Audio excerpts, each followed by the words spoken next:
that I know that there are talks going on at the national level. I've seen political parties jostling for power. That's why political parties are made anyway. I've seen, and I don't talk for them, I've seen UDA and ODM going into a very early marriage, I think premature one. Lakini that's their decision to make. And they have decided.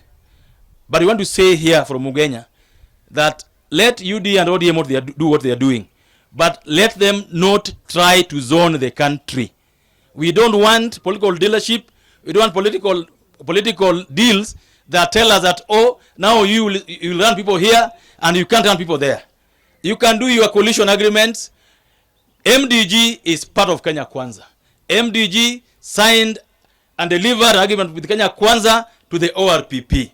That agreement is still standing. And so we will not allow and we will not accept any agreement between ODM and UDA that zones the country. That, oh, Western Kenya, ODM will run, Nyanza, ODM will run, then other parties cannot run. What's how your story? Is it tunakuja, we are coming for you. Be it Homa Bay, MDG run a governor there. Be it Migori, MDG run a governor there. Iwe Siaya, I'm here. In fact, tawashinda mapema sana. Iwe Busia, we'll run a governor there. Iwe Kakamega, we will not allow parties to do deals that don't promote competition. Even in the worst of times of Moi times, even when KANU was only party, you remember that even when KANU was only party, Thuruaka in Ugenya here, I remember I was not born, but we've read in 79 in the KANU elections, Matthews Ogutu and Bishop Ondiek were in the ballot with KANU ticket.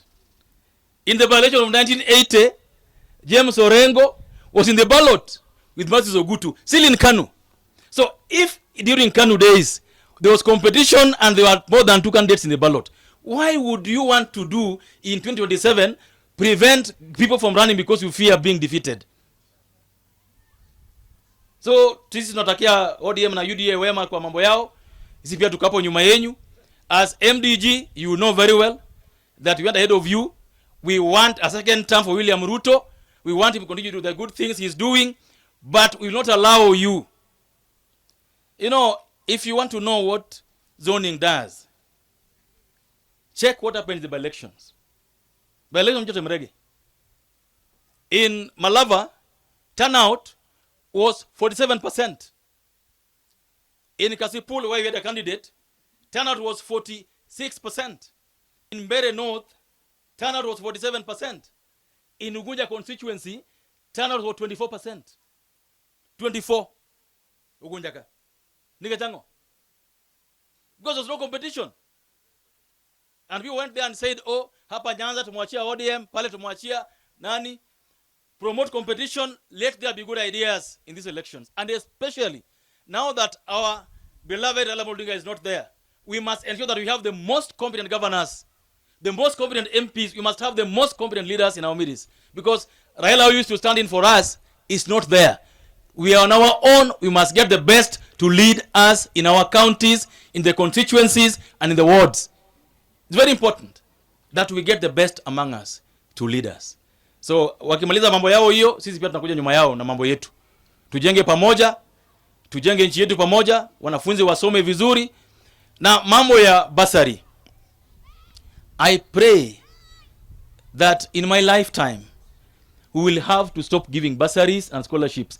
That in my lifetime, there will be a president who will come.